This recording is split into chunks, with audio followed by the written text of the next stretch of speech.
Allez, messieurs, dames, si vous êtes sur ce Club 2024, venez vous installer dans les tribunes du Club 2024, les tribunes du terrain de beach handball. Pour cette rencontre spectaculaire, vous allez voir du spectacle, vous allez vous régaler, rejoignez-nous. Il est temps d'accueillir les officiels de cette rencontre entre la team Aquila et la team Draco. Ladies and gentlemen, please welcome the two delegates for this game from Greece, Yanis Memaridis, and from Spain, Paola González Casares.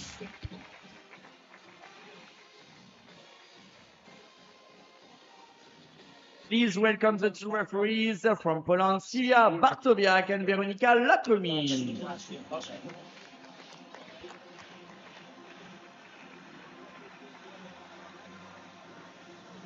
And now, ladies and gentlemen, please welcome the team Aquila with the number 2, Jesus Luis Domingo.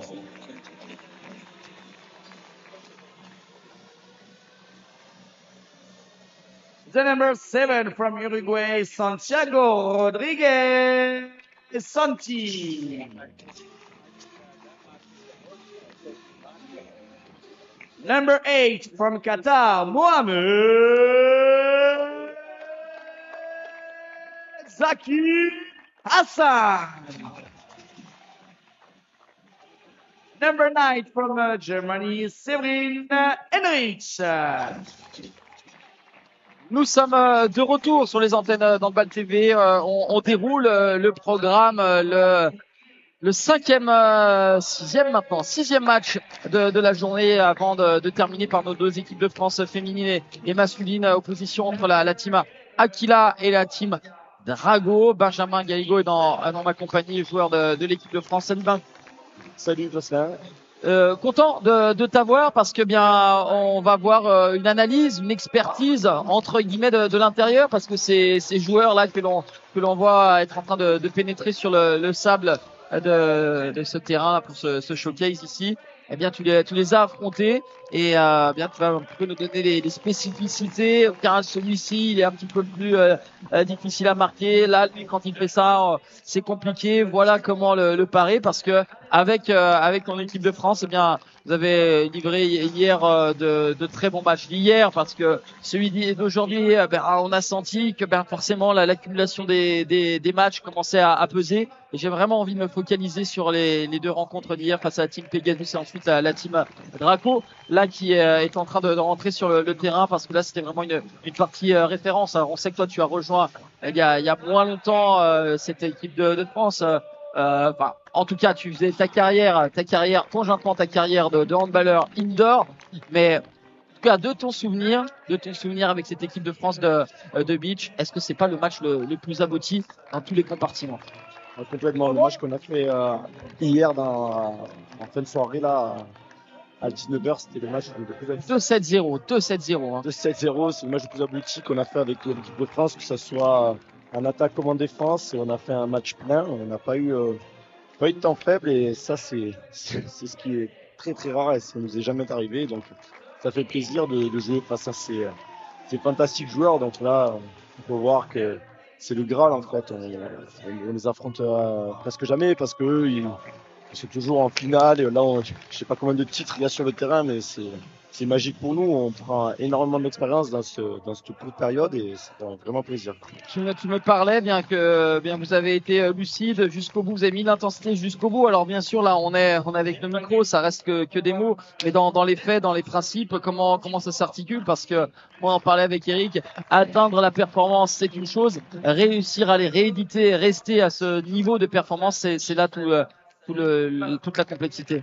C'est ça, c'est la difficulté, c'est là où on apprend, parce que on est une équipe jeune. Le beach handball a démarré en 2017 en France, et donc on y va étape par étape. Donc et de faire des événements comme ça, c'est là où on grandit le plus. Et ces 3 jours, ça nous fait gagner peut-être 1 ou 2 ans, et on s'en rend pas compte. Et là, nous on est une équipe avec beaucoup de jeunes joueurs, et l'expérience qu'ils auront pris et l'expérience qu'on a pris cette courte période va être bénéfique pour sûr. Eric Quintin, le responsable des équipes de France de beach, était à mes côtés en début d'après-midi pour commenter. Il a été très élogieux à ton endroit en disant à quel point justement dans cette équipe de France masculine jeune, eh bien ton expérience, ton vécu du handball indoor et ta grinta que l'on connaît, que tu as crapahuté durant de longues années sur les parquets, eh bien est bénéfique. Petite question, encore combien de temps là tu vas donner, tu vas aider et accompagner ces jeunes pousses? Tant que je prends du plaisir, je me suis pas donné de limite. Je veux prolonger, je pense que jusqu'à l'année prochaine déjà à l'Euro, on va voir comment ça se passe. Physiquement pour l'instant c'est nickel. Je prends du plaisir, puis même ces jeunes sont à l'écoute et moi je suis à l'écoute, donc il y a de bonnes communications et on se fait plaisir comme je le souligne et il faut continuer à travailler parce que si on veut essayer maintenant essayer d'aller chercher des médailles pour dans les futures compétitions internationales, il va falloir qu'on s'entraîne un peu plus, qu'on soit un peu plus performant et plus rigoureux pour rééditer les performances comme on a fait hier et sur un tournoi qui sont sur une semaine, ça va vite et on n'a pas trop droit à l'échec et on voit que eux ils sont performants sur toute la durée en fait. Ah, petite image sympa, là on avait le pivot brésilien Gilles qui était pour l'entre-deux. Dans un premier temps, il y a Lucien Bourra qui a fait un intox. Ouais, c'est moi qui vais aller à l'entre-deux avec toi. Et non, bien évidemment, c'est l'autre, le géant américain Andrew O'Donnell, le GI américain qui va disputer ce ballon pour l'obtention du premier ballon. Ouais, et il les a toutes gagnées. Ah ouais, ça va très haut. Alors, lorsqu'on sait qu'on a quelqu'un qui est quasiment injouable dans l'entre-deux, ben on peut adopter la stratégie, c'est qui est valable aussi au basket, et bien c'est d'être surtout présent au deuxième ballon. C'est ça, c'est là où est mon job un petit peu, et d'être présent à ce deuxième ballon parce que c'est qu'il est impressionnant, il a une détente et il a un super bon timing et il est grand aussi. Hein. Là, on peut voir l'Espagnol qui vient de tirer, qui est un gaucher. Ouais, Domingo, et lui, il y a vraiment l'un des plus spectaculaires, Diogo, le Portugais. Est-ce que c'est à ton sens sur le plateau et même du coup vu qu'on a ce qui se fait de mieux, donc d'une manière générale le meilleur ailier gauche au niveau là des ailiers de l'équipe verte, on peut voir qu'à l'aile gauche il y a le Portugais Diogo qui est vraiment impressionnant et Boura à la droite qui est un croate et qui c'est incroyable parce qu'il ne joue pas grand chose et quand tu joues face à eux, tu es obligé d'être en surconcentration et parce que je peux vous dire que ça va vite et lui sur les 3 pas, le 3-6, c'est incroyable la vitesse. Ah, c'est une toupie. C'est une toupie et là où c'est très fort, c'est qu'au sortir de son 360, il a tellement en avance et qu'il a encore la puissance. Ça, c'est en pompe. Il faut qu'il récupère ce ballon pour marquer devant le gardien espagnol Ricardo Amerigo. Ouais, on peut voir que c'est des joueurs qui ont juste que quelques jours d'entraînement ensemble et ils se trouvent les yeux fermés et c'est vraiment beau à voir. Voilà, c'est beau. Il est resté suffisamment en l'air, Domingo, l'Espagnol, pour ensuite contourner le contre et puis trouver le coin long du gardien adverse avec un bel interceptant du joueur allemand là qui est vraiment un super défenseur qui met une activité folle. Oui, Séverine Heinrich qui en équipe d'Allemagne est principalement utilisé en défense et là la constitution des équipes fait que bien il y a peut-être pas un équilibre parfait en termes de joueurs d'attaque et joueurs de défense et on l'a vu plutôt à son aise également en attaque durant tous ces 3 jours. C'est ça, et là on peut voir le numéro 11 rouge qui vient de marquer, qui a été élu dernièrement MVP des derniers championnats du monde. Et lui, la Croatie a remporté la médaille d'or. Ouais, Ivan Dumencic, on a vu Ivan Djuric, Ivan Dumencic, on a parlé tout à l'heure de l'ailier droit côté Draco, Lucien Bourra, ouais, c'est sûr que là vous avez déjà 3 champions du monde. Ouais. Domingo, 3, 6, 8, cette belle lucarne.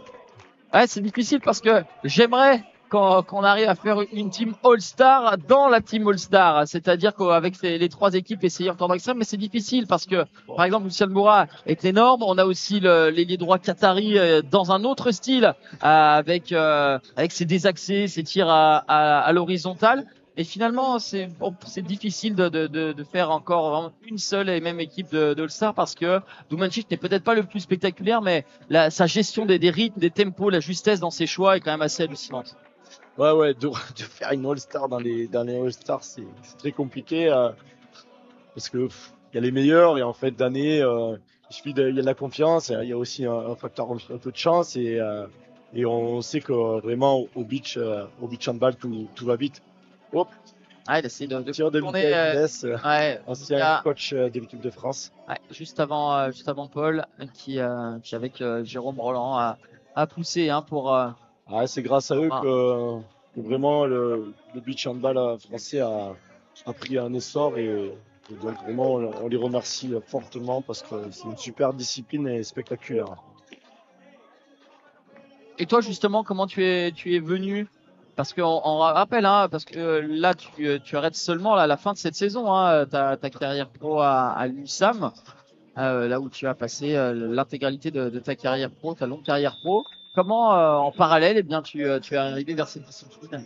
Eh bien alors pour tout vous dire voilà moi j'arrête ma carrière pro et en 2017 il y a Mika Ilès là m'a contacté pour faire un premier rassemblement donc c'était à Montalivet, il y avait des anciens on était pas mal de pros Lucelier, Cédric Paty, Lafranchi, Rémi Salou, pas mal d'anciens et donc on découvrait complètement cette discipline. Donc on s'est assis un peu autour d'un diaporama et ils nous expliquaient un peu les règles et nous on s'est dit qu'est-ce que c'est? Ils arrivent à faire des 3-6 le monde des bidons, on dit mais c'est incroyable, jamais on va y arriver. Jamais on va arriver un peu dans l'image de Rasta Rocket qui sont tous alignés en train de regarder le boxing et nous on était là, oh là là, et je vois des souvenirs à essayer de faire des 3-6 au début. Et alors, vas-y, raconte-nous, c'était comment alors, on connaît ton côté batailleur, mais t'es pas le plus élastique, hein. C'est pour ça. Donc, comment, quand t'as eu, là, tu t'es essayé déjà sur du dur, puis sur du sable, à prendre le ballon en main et faire un 3-6 ou même sans ballon et après commencer à maîtriser la gymnastique. Ben c'est ça, c'est assez complexe au début, mais après, à force de faire des rassemblements et de s'entraîner, on voit que c'est complémentaire au handball. On voit que ça demande beaucoup d'appui, de petits appuis, de rapidité. Là, regardez comme il va vite. Oh, magnifique. Il lui manque un peu de finition hein, sur ce tournoi-là, mais sur le dernier jour. Ah, parce que ouais. hier c'était quand même. Ah, c'est impressionnant. Ouais. Pas vite. Hein. Je vais pas aussi vite pour tout vous dire. Hein. Peut-être Jocelyn, tu t'es essayé un peu toi? Ouais, j'ai essayé et c'est en cela où vraiment j'ai un immense respect hein, parce que c'est justement et c'est pour ça que toutes les personnes qui se succèdent au micro à mes côtés, bien vraiment je leur demande, je leur pose cette même question parce que il faut pas banaliser ce que l'on voit hein, les 360 comme ici, ouais même s'il n'y a pas le cadre qui est trouvé par Lucien Bourra, les 360, les kung-fu c'est excessivement difficile, mais comme tout force de travail. Eh bien, on arrive à progresser et le travail là, ces 3 jours de l'équipe de France, eh bien, a amené une certaine progression. Ouais, c'est ça. Pour tout vous dire, on avait un peu peur parce que quand on voit sur le papier tous les joueurs et je pense qu'on n'a pas été si ridicule que ça. On a réussi à gagner 2 matchs, donc on est fiers. Mais bon, il reste un dernier match à se faire plaisir et essayer de bien finir ce showcase qui est super bien réalisé par l'IHF, par la fédération, et donc on peut que les remercier. Un match comme on pouvait s'y attendre, qui est assez serré avec le flegme du gardien hongrois à la Sonaï. Ouais, lui qui a été élu l'année dernière, il y avait l'Euro et ça a été élu le meilleur gardien du dernier Euro. Hop, duel face aux Uruguayen, encore un arrêt. Ouais. Oh, bon, 2 fois énorme, 3e arrêt consécutif de la Slonaï. Et un petit peu moins réussite sur le premier match de la journée. Ça a dû le piquer un petit peu la Slonaï. Magnifique. On peut voir qu'il y aurait un penalty, donc on n'a pas le droit en fait au contact au beach. Les défenseurs, ils n'ont pas le droit de neutraliser ni de faire de contact, donc c'est un peu difficile. Au début, pour ma part, c'était assez frustrant parce que j'allais venir, on connaît, hein, tu donnes pas ta part au chien, comme on dit, à bien batailler, à venir harceler le porteur de balle. Là, il a fallu s'adapter pour la distance de combat, comme on dit. Ouais, c'est ça, c'est vraiment jouer en dissuasion, jouer sur les trajectoires de balle parce qu'on peut voir que les défenseurs, ils sont toujours en infériorité numérique. Et donc on est obligé de s'adapter, de travailler. Donc au début c'est frustrant, mais à force comme tu l'as dit de travail, on y arrive et on s'y prête au jeu. Allez, le temps mort posé par Voilà, team, Voilà. team Draco Drago. avec 18-12 pour la team Aquila qui a fait un break, mais loin d'être rédhibitoire. Hein, tu me confirmes parce qu'en 2 minutes 18, un écart de 6 points peut être quand même absorbé. Ah ouais, complètement. On sait qu'au Biche, tout va vite. Ça nous est arrivé au dernier qualif de l'Euro là contre les Norvégiens. On perdait de 2 buts à 4 secondes de la fin. On a réussi à récupérer et gagner ce match. Donc vraiment, le Beach, rien n'est fini là. On sait que 6 buts, ça peut aller très très vite. Tiens, avant que le temps mort se termine, les arbitres très importants au beach là, il s'agit d'une paire polonaise, des anciennes joueuses d'ailleurs. Toi, eh bien, tellement multicasquette aussi avec ton coéquipier à l'USAM, Julien Robichon. Tu avais eu le sifflet. On en est où là de cet épisode? Donc pour l'instant, on continue à siffler. Donc on s'y met. Donc, mais comme Julien continue sa carrière, on va pas se complètement pousser dedans, même si on va faire entre une dizaine, quinzaine de matchs cette année. Hein. Mais on se mettra un peu plus l'année prochaine à siffler un peu plus régulièrement. Donc, on continue. En stand-by pour l'instant. Bon, c'est tout dépend le planning. On va réduire la voilure avant vraiment peut-être se la coller un petit peu plus parce que c'est vrai que le fait d'avoir été tous deux joueurs dans l'approche, dans la psychologie, ça va quand même être un avantage pour vous si vous embrassez cette carrière par la suite. Ouais, pour l'instant, ça se passe bien avec les. Ici, Elie qui a pas marché. Ouais, ben, on a un petit avantage. On a un petit avantage par rapport à ça parce que voilà, on a une expérience c'est sur handballistique et professionnelle, donc on est un peu, on est connu de la part des joueuses et des joueurs, donc et surtout on essaye de pas trop se faire voir, quand on vient voir un match de handball ou un match de beach, on peut pas voir les arbitres et on vient voir les joueurs et on essaie d'être toujours dans la communication. Et on voit que surtout au beach, il y a beaucoup de. Oh, Oh, énorme. Il a réussi à attraper ce ballon main gauche, Diogo. C'était difficile après pour pouvoir tirer. c'est ça.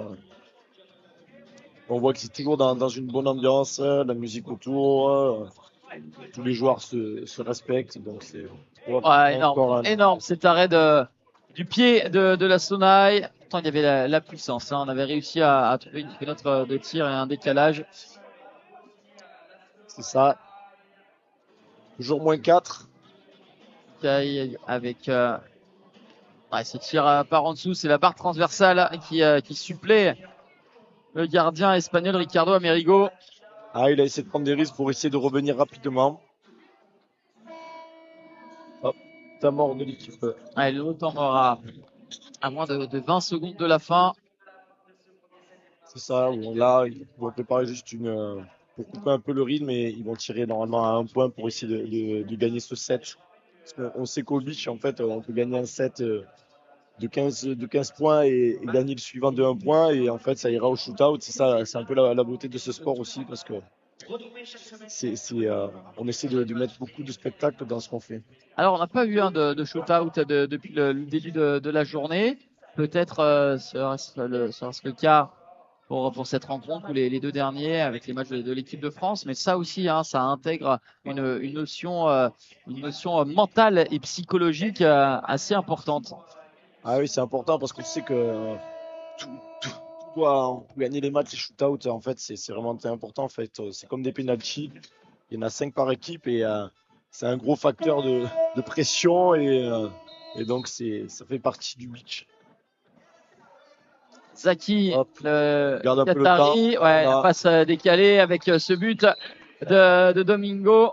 Un point, voilà, ils ont gagné la première manche. Ouais, 19-14, la team Draco ne pourra pas revenir avec ce but de Lucien Bois, insuffisant. La team Aquila remporte ce premier set 19-16. Tout ce petit monde va aller se mettre à l'ombre et on revient dans quelques instants.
Allez, de retour sur le central.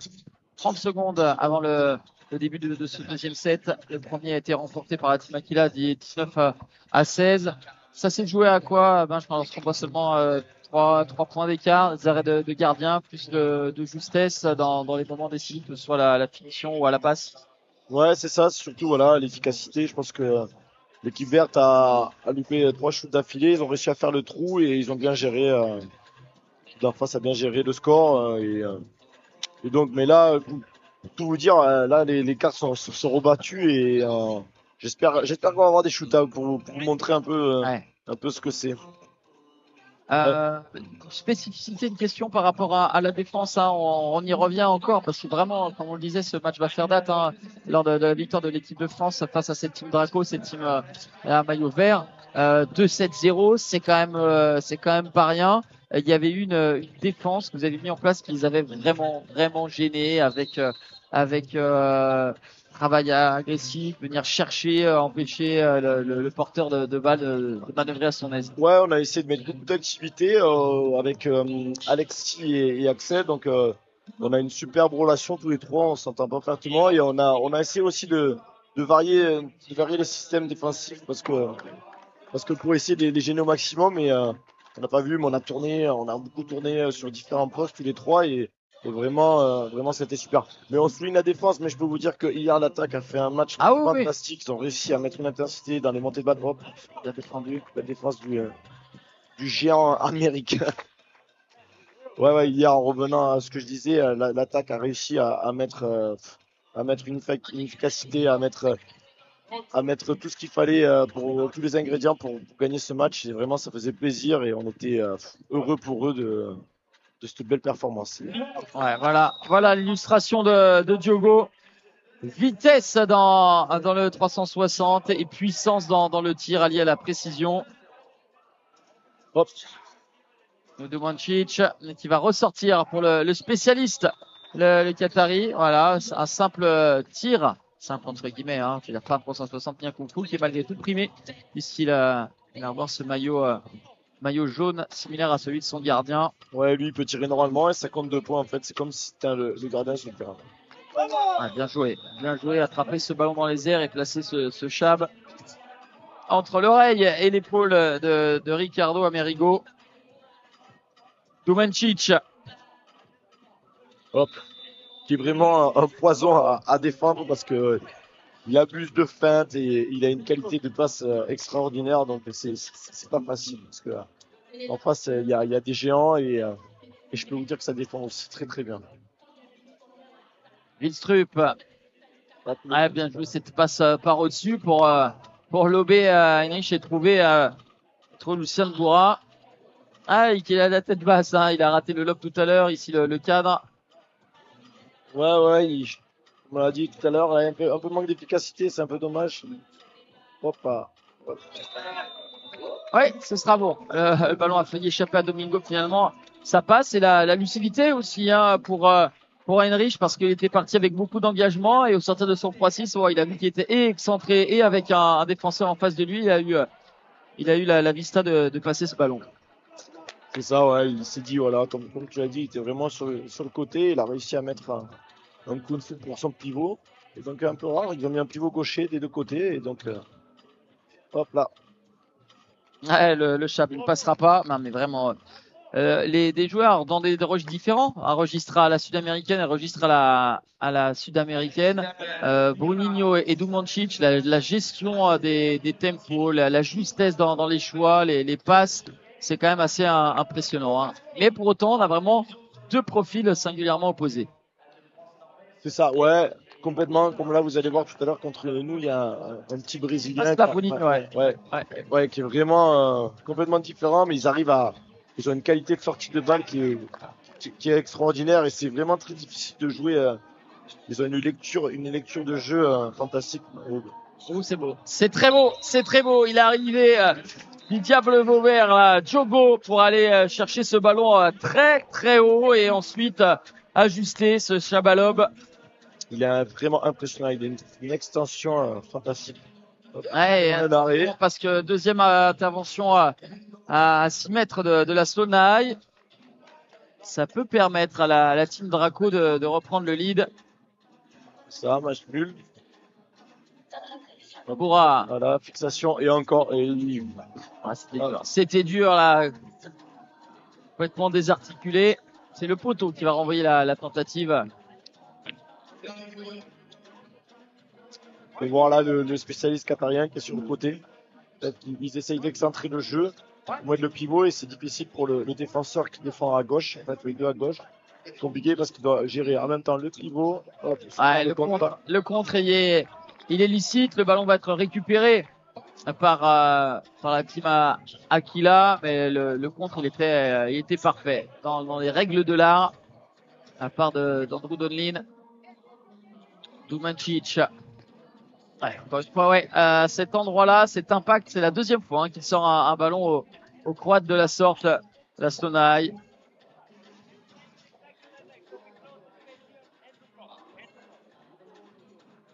En termes de préparation, parce qu'on sait que ça requiert beaucoup d'efforts, le foncier, le cardio est mis à rude épreuve. Dans la préparation, on est dans les mêmes standards de préparation que tu as pu connaître dans l'indoor. Oh, c'est un peu différent, mais parce que déjà la préparation c'est dans le sable, et donc vraiment c'est beaucoup plus difficile. On s'en rend pas compte parce que heureusement que les matchs durent que 2 x 10, parce qu'on est à chaque fois on est rincé après les matchs. Et donc la préparation, elle se fait, elle est un peu, comment dire, il n'y a pas plus de préparation physique que ça, parce qu'on sort quand même de toute l'année d'une saison handballistique. Donc on va pas faire en plus une préparation pour enchaîner sur la saison de beach. Donc, mais au bout de quelques jours, on a vite repris le rythme Mais dans les ateliers, dans les modules, on est sur des petits exercices comme ça de motricité spécifique. Ouais, on essaie ouais, de faire des exercices vraiment d'appui rapide et pour vraiment progresser et ce changement de rythme qui est important qui vraiment qui nous sert après sur toute la saison en indoor. Ah, j'imagine tu cours là sur du sable comme ça, tu reviens sur un terrain, mais tu dois voler. Tu dois te quand j'ai fait des saisons complètes de beach, en fait, chaque fois que j'arrivais après en préparation sur le handball à 7, je voyais une différence. J'étais vraiment, j'étais au-dessus en fait, et ça me sert par rapport à ça, parce que le cardio, vraiment, c'est même si on fait que de la défense ou que de l'attaque, ça enchaîne, c'est rapide. Voilà, on voit quand même que là, on est en fin de tournoi. Ouais. On enchaîne, il y a un peu moins de rythme sur le match, surtout dans la précision, mais tir extérieur. Ouais, poteau rentrant. Et tu sais, c'est un classique, il suffit de dire que la précision n'est pas là. Là, il nous place un tir chirurgical, poteau rentrant. Le long, Zaki. Ça, on peut voir qu'il y a 10-10 Aquila Drago, donc j'aimerais bien que l'équipe Drago quand même me gagne ce deuxième set. Hop. Il a pu faire un bon dribble normal comme au handball, c'est rare. Oh, bien joué. Il est resté une éternité en l'air, Domingo. Ce ballon pour ensuite lober point long. Et là, il a sauvé ce ballon. Lucien Bourra qui va s'engager. Le ballon a été touché par Amerigo, insuffisant. Et égalisation de la team Draco. Et non, Drago, t'as trop regardé Rocky quand t'étais jeune. Quand j'étais petit, ouais. Allez, 12 partout. 2 minutes 30 encore à jouer avec Ivan Dumancic qui a endossé le maillot de spécialiste. Encore une fois, ouais, c'est ça la difficulté. On l'a vu performant. C'est comme de tirer penalty sur penalty. Tu t'essayes à cet exercice. À bout d'un moment, la répétition devient de plus en plus compliquée. C'est ça. Bon, les organismes sont un peu difficiles. Hop, allez. Bourra, ben voilà. Uniquement Bourra qui venait de marquer le but précédent. Il a été lancé encore une fois par Mikaï avec là, il y a eu un beau une fermeture d'angle. Ouais, comme on peut le voir là sur la défense, le défenseur à gauche a réussi à bien fermer, à prendre le deuxième poteau, et le gardien a pris le premier poteau. En fait, c'est une bonne relation qu'ils ont eue entre tous les deux, et ça a permis de mettre en échec l'attaquant. Dumancic avec Santi, le 3-6. C'est sorti par les jambes de la Stoney. Le point serré, c'est un bel arrêt. Il avait les Brésiliens se chambrent un peu entre eux. Domingo, il le tient bien, cet impact de tir point long. Ah, les Espagnols et les Portugais, hein, là, que l'on voit là, Opa. être plutôt à leur avantage sur cette partie. Et c'est les Espagnols et les Portugais que l'on avait vu, hein, lors des finales EBT du tournoi de Lacano. Voilà, là, ils disent que en fait, les arbitres viennent de siffler un penalty parce que le défenseur est retombé en zone avant que le joueur ait tiré, et donc il a pu contrer facilement. Allez, Diogo, une première feinte. Ouais. C'est sous la barre, c'est puissant, Il a tiré. tout simplement. Un petit peu moins d'options que sur l'indoor parce que bon, on évite de prendre des risques de faire des tirs avec un rebond parce que là on jette un peu la pièce en l'air de savoir la trajectoire. À Heinrich, bien joué, qui avait réussi à libérer ce ballon pour Gil. Hop, on rentre dans les 50 dernières secondes. Là, il va y avoir une gestion des ballons importante parce que s'ils arrivent à faire une petite différence et après faire un stop en défense. Oh, passage en force. Oui, je crois qu'il a tapé l'épaule dans le visage danois. On va voir que les deux vont quand même du fair play dans. Ouais. Là, en décision arbitrale pure, hein, il était bel et bien Peter Ajdou, il était bien les deux appuis plantés dans le sable. Hein. Ouais, il a bien défendu, il était en position et.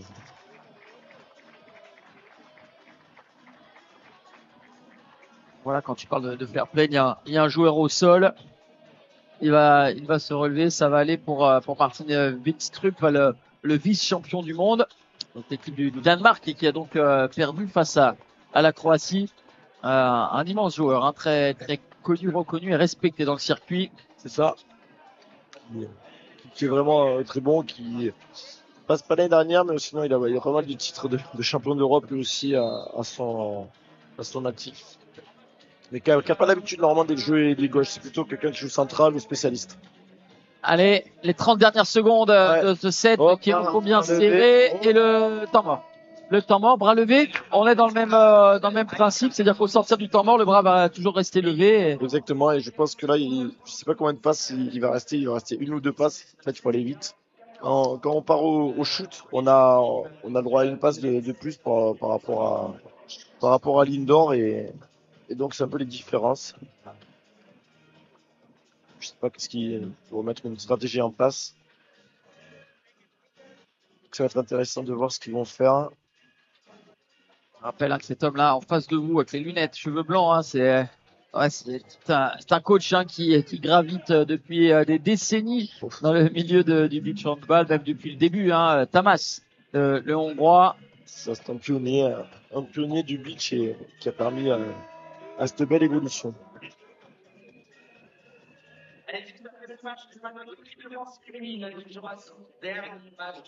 Allez, 27 secondes à jouer. La team Draco doit l'emporter dans ce set pour aller chercher les shootouts. Auquel cas, si victoire du deuxième set d'Aquila, ça ferait 2-0. Domancic. Et ballon à l'intérieur pour la bonne défense de Thiago. Ils vont laisser un peu défiler le temps. Il va y avoir un autre temps mort. Voilà, pour mettre une stratégie en place, pour avoir un dernier shoot et voilà. Et là, la différence qu'il va y avoir, en fait, on peut voir que l'équipe en face, l'équipe rouge a réussi à essayer de mettre un but à 2 points. Et là, je pense que l'équipe de Draco va mettre en place juste un shoot à 1 point. Ils vont essayer de garder le ballon jusqu'à dans les 5 dernières secondes. Pour éviter de laisser une dernière possession à l'adversaire. Exactement, et empocher ce set.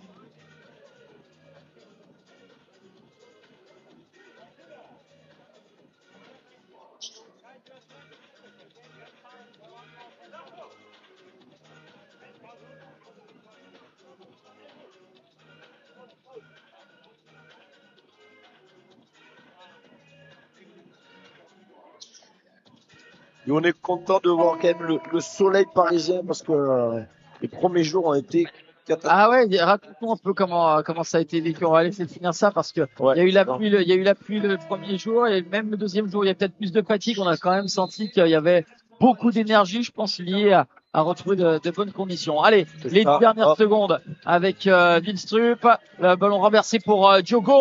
Voilà le tir à 1 point. Il reste 1 seconde. Il va falloir vite relancer et c'est terminé pour ce deuxième set qui bascule du côté de la team Draco. 7 partout. Et donc, les fameux shoot-out, les premiers de la journée. On va pouvoir décrypter en situation, mon cher Benjamin. Ouais, enfin, ça y est, je t'ai porté chance. Tu verras aujourd'hui des shootouts. Donc, il va y avoir 5 tireurs de chaque côté. Et ouais, là, par rapport à la différence, ouais, quand on a joué sous la pluie les premiers jours, c'était assez complexe parce que le ballon est une matière un peu de plastique et avec la pluie, ça glissait. C'était pas facile à. Ah, le ballon qui est mouillé, qui ensuite, lorsqu'il tombe par terre, il faut soit l'essuyer parce qu'il peut prendre le sable et donc encore plus difficile la prise en main. Et bien voilà, on va prendre le soin de décrypter, de décortiquer ces shoot-out avec toutes ces subtilités et de ces s'il y en a, Benjamin, parce que il peut y avoir un gardien qui fait face à l'adversaire, soit un défenseur en prenant le parti de sortir de la zone et d'aller le chercher loin. Exactement. Donc c'est tout dépend de la stratégie de l'équipe en place par rapport aux joueurs en face aussi. Donc là des deux côtés il peut y avoir des défenseurs qui peuvent rentrer sur le terrain. Donc là on peut voir que les rouges vont démarrer à shooter. Donc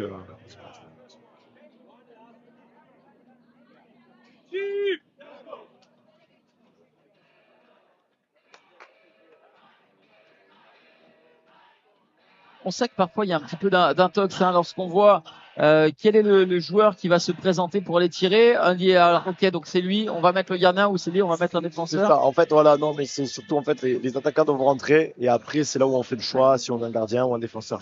Il y a un petit peu d'intox, là on voit que ça va être un gardien. Ouais. Ricardo Amerigo face à Diogo Ferreira, le portugais face à l'espagnol. Le 3-6. C'est pas un 3-6, c'est un 7. Ouais, là on va revoir parce qu'il était un peu masqué. 1, 2. Oh ouais, 3. Incroyable. Un 720 en fait. Magnifique. Je l'ai vu le faire à l'échauffement et je me suis dit mais qu'est-ce que c'est que cette torpille? Et là, il nous le place en marquant.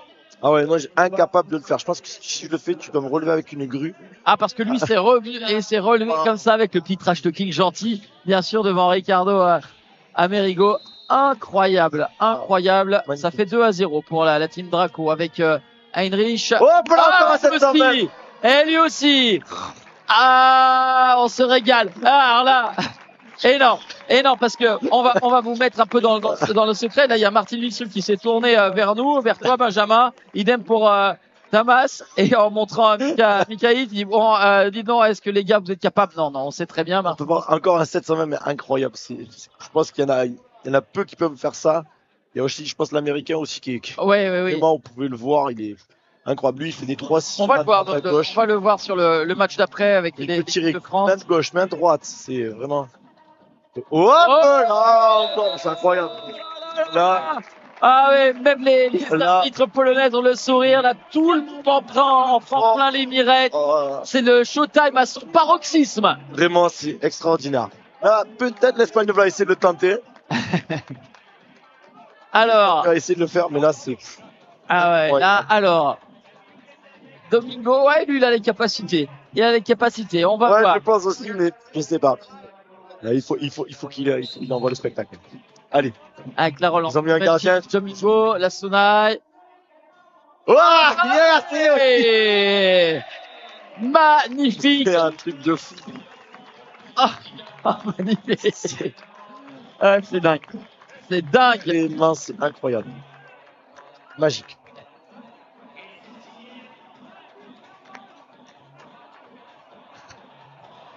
Ah ouais, le tour de plus, hein. On ne doit pas dire que c'est pour tromper encore pour ce gardien, c'est vraiment pour la notion de spectacularité et on ne va pas bouder notre plaisir, loin de là.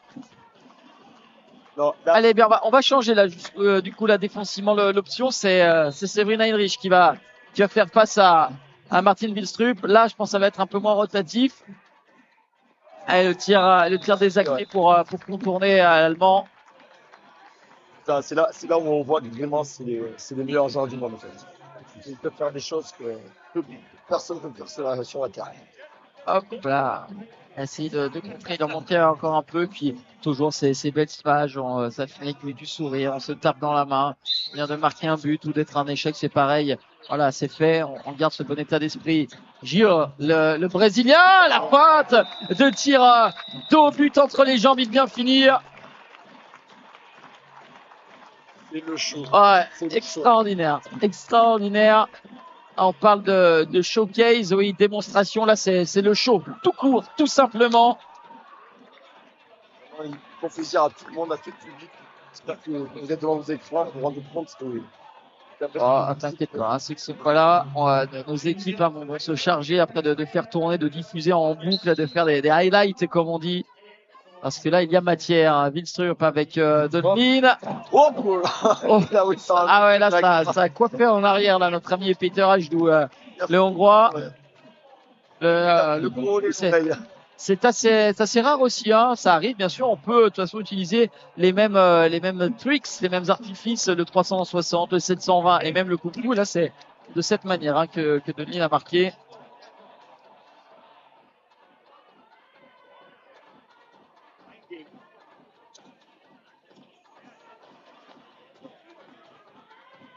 Ah, on aurait presque envie qu'elle s'éternise cette séance de shootout lorsque l'on voit l'état d'esprit là qui règne et cette volonté de faire le show pour tous les joueurs. Ah, tentative de roucoulette. Elle aurait pu passer, sauf que la Slonai a eu la main ferme et c'est la team Draco qui s'impose de 7-1 grâce à la victoire ici dans le shootout. Ah bien, c'était très sympa. On a eu, c'était les premiers shootouts de la journée. Bon, ça valait le coup d'attendre parce que là, ça a envoyé du loin. C'est ça. Vraiment, ça a fait plaisir. Ils ont fait plaisir à tout le monde. C'était spectaculaire. Et on peut voir là le fair play, les accolades entre eux. En fait, là, il y avait les deux Brésiliens qui jouent normalement en club et en équipe nationale, qui jouent l'un contre l'autre. C'est ça. C'est la beauté du beach. Ouais, et là, juste pour vous resituer, c'est vrai qu'on a encore un peu plus d'émotion parce que tous ces joueurs sont là depuis le début de semaine. Il y a déjà eu des matchs de préparation avant même le Divine Showcase. Ils se sont affrontés 2 fois durant ces 3 jours de démonstration. Et là, donc, c'est le dernier match, le dernier match. Et puis comme la fin, bah voilà, on a été en une bande de potes élargie, même au-delà même de la simple équipe. Et puis, bah voilà, chacun va prendre un peu ses directions, mais c'est un plaisir immense pour chacun de retrouver ces joueurs étrangers. C'est ça, on peut dire que le mot, ça a été la convivialité et le partage.